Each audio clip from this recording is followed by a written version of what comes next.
Thanks for joining me here on Conversations for Yoga Teachers. I'm your host, Karen Fabian, the founder of Bare Bones Yoga. I'm an experienced registered yoga teacher with over 15 years of teaching experience, a certified personal trainer, and an entrepreneur.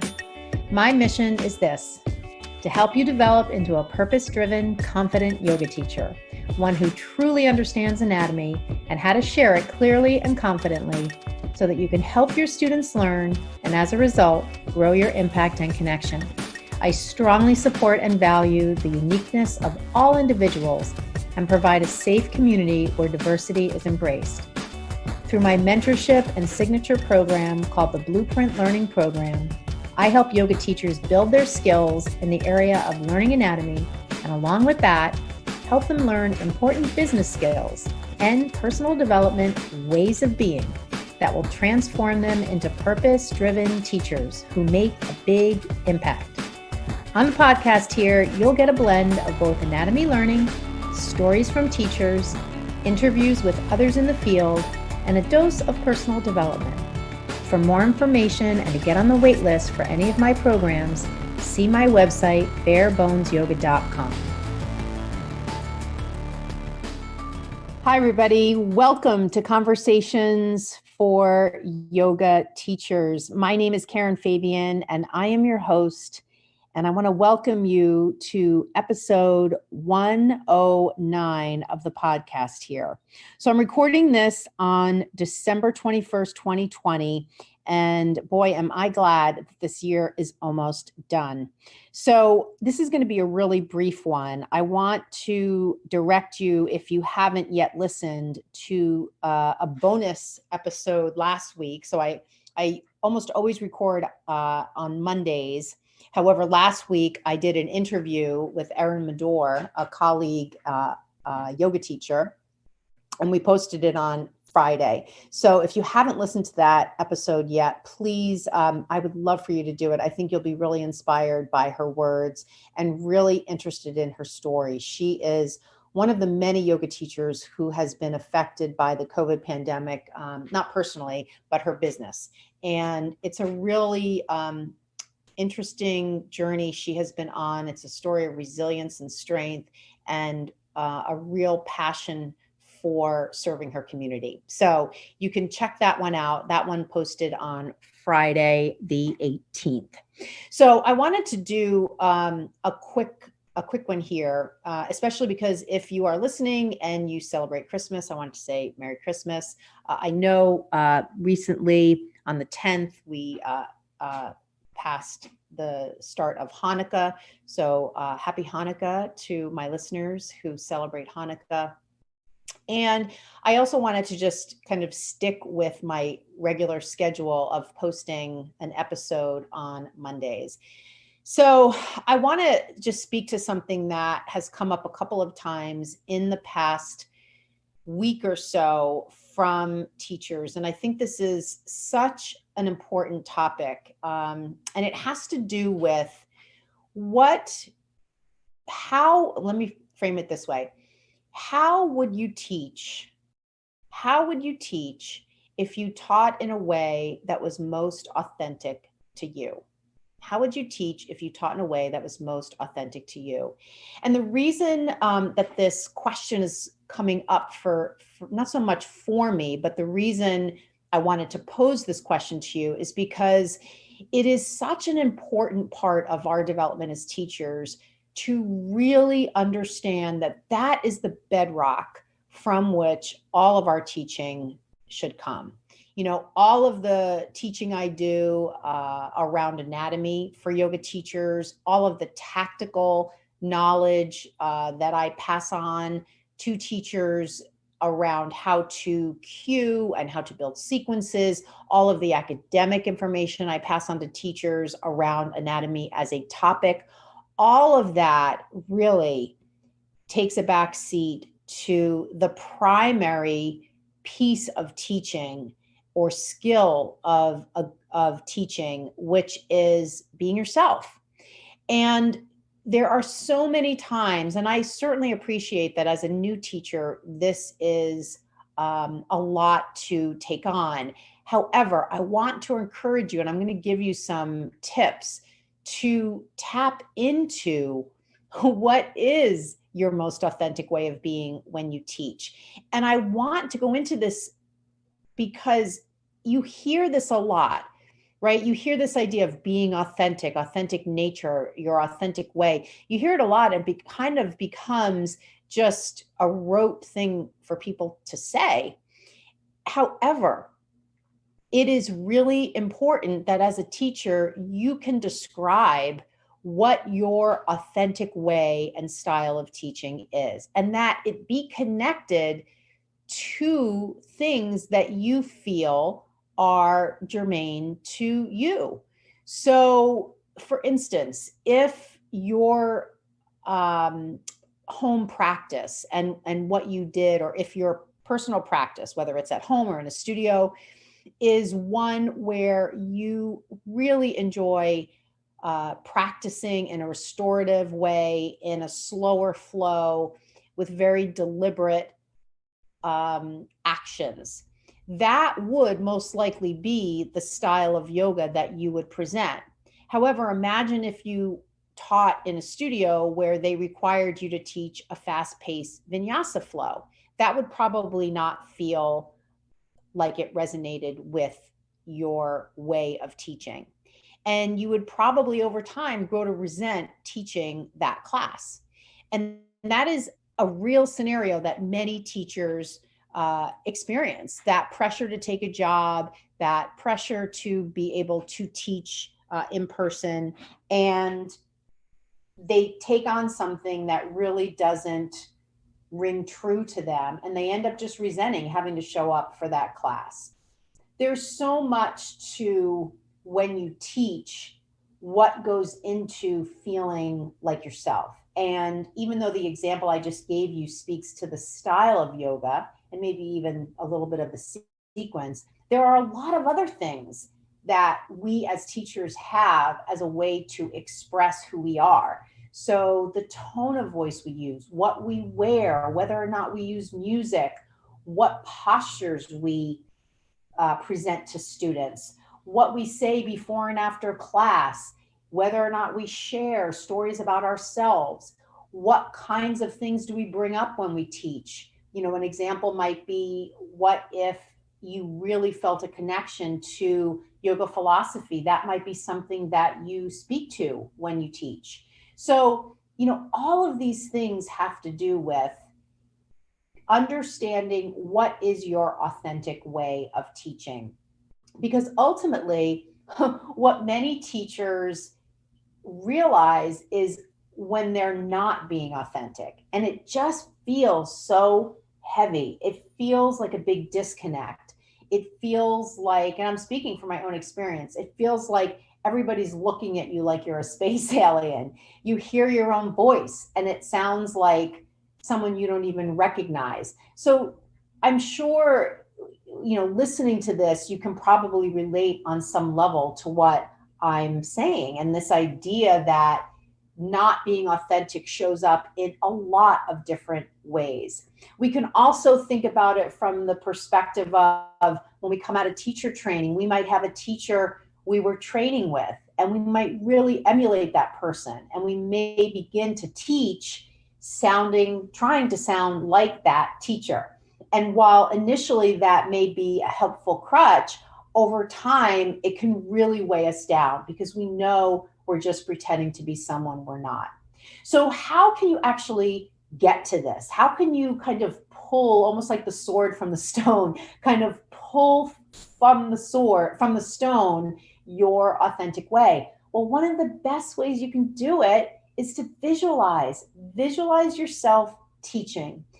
Visualize yourself walking into the room, see what you're wearing, hear how you sound, listen for the kinds of cues that you use, see the sequence and the postures you have people do, see yourself interacting with students before and after class.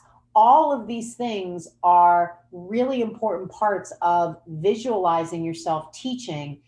And because you're doing this in a visualization way, that is a beautiful organic way to have some of these authentic pieces come forth. And at the end of that experience, especially if you do it multiple times, you'll have a better idea of what is part of your authentic way of teaching. And quite honestly, it's a great way to strip away all those forces that inadvertently have an impact on us. So it's, things we see in social media, watching other teachers teach on YouTube, all these things have an impression on us. And quite frankly, while we may think of them as helpful, oftentimes all they do is solidify some really negative thoughts that we have about ourselves. Oh, look at that person. That person seems so blah, blah, blah, and I'm not that way. When in reality, do we have any evidence as to how that teacher feels? No, we're just guessing. The only thing, friends, we can know about a teacher is what we can see and what we can hear. All the rest of it is a big old guess. And that holds for anything that, we observe. We can't tell how the person is feeling. And so many times as a teacher, especially a newer teacher, we, kind of attach certain feelings to teachers without really knowing that they feel that way. Oh, that teacher speaks in a way that I just know that teacher is really confident. When in reality, that teacher could be completely freaking out every single time they teach. So, I think I shared a story recently in the podcast. I'll just reiterate it here because it fits so perfectly. This scenario that I had in teacher training where a teacher stood up to practice teach, and they made a number of, I guess, what you could technically call mistakes. And every time one of these things came up, they just, she just laughed at herself. And at the end of her experience of teaching, we all clapped. And it was a spontaneous eruption of applause and just a laughter, not at her, but with her, because she was laughing too. And it was that ability to use laughter as a way to break the ice, an ability to use laughter as a way to not take ourselves so seriously. And this is part of what I mean about being authentic, really showing up and owning whatever it is you're doing. And at the same time, giving yourself the opportunity to realize it's not that big a deal. We make it a big deal because our inner critic is always there saying, you can't do this. Who do you think you are to be teaching yoga? You're not fit enough. You're not young enough. I remember on a personal level, I had a conversation with someone whose opinion I really value. And they said to me, I don't think you really should be teaching yoga because you can't do a handstand if you don't have a wall there. They didn't really say you shouldn't be teaching yoga, but the conversation went along the lines of, if you can't do a particular posture, number one, you shouldn't teach that posture. And number two, that decreases your credibility as a teacher, especially a posture so, germane to yoga as a handstand. Well, to that I say, no, I don't agree with that. I can definitely teach poses that I don't do because I understand the anatomy involved in them. And additionally, what difference does it make if I can or can't do a handstand without the assistance of a wall? That has no bearing on my ability to connect with students and teach yoga.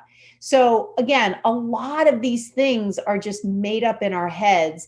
And sometimes things like in the case of this, something that someone else is saying, their own perception of what makes a good yoga teacher. I promise you, friends, once you embrace that the idea that you are not going to be the yoga teacher for everybody, and along with that, the idea that good feedback or bad feedback, it's really all the same, you will have a huge burden lifted from you.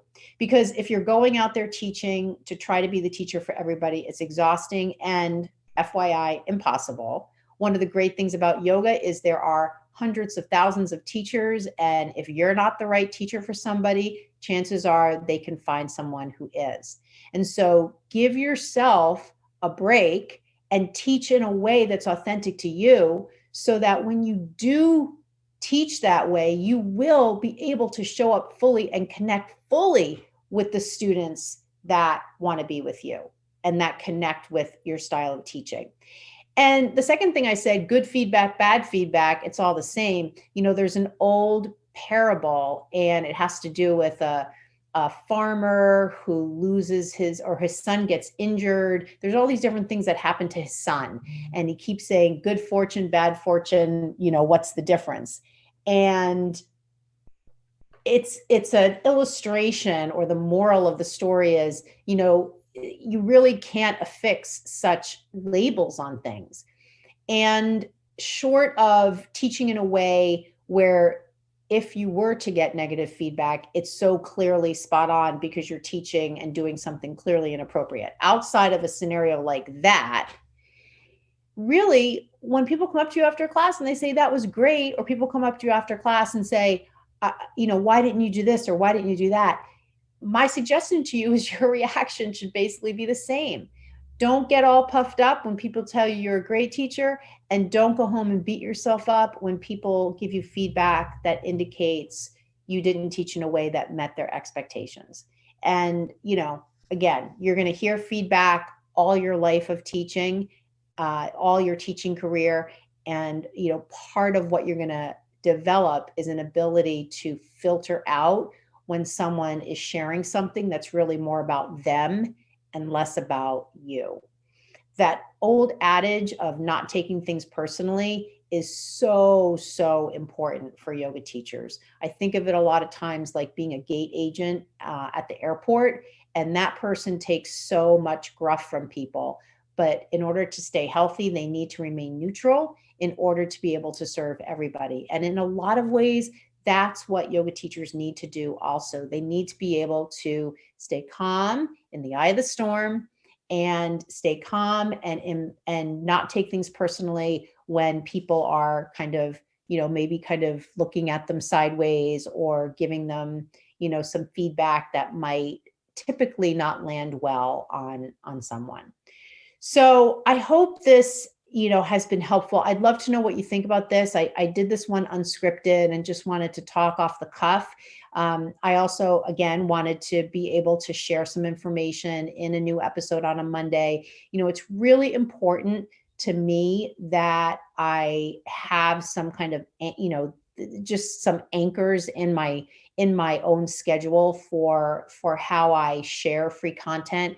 And the podcast on Mondays is one of those things. So if you're a regular listener, I want you to know that, for the most part, on Mondays, you can expect a new episode from me week to week. I will tell you already, next week, I have a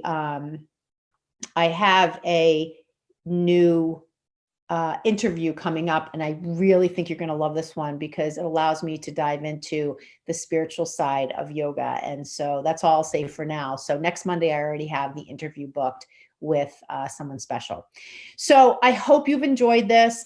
If you're still listening, you've reached the end of the podcast. I want to thank you for listening and for sticking with me through this entire episode. I hope that means that you found this interesting. I would love to know what you think. So send me a DM on Instagram, comment on iTunes, give me some feedback, right? We're talking about feedback. Give me some feedback. Let me know what this brought up for you. If any of this kind of hit home for you, I'd love, love, love to know. This is a topic that is really important for teachers, and I would love to know what you think.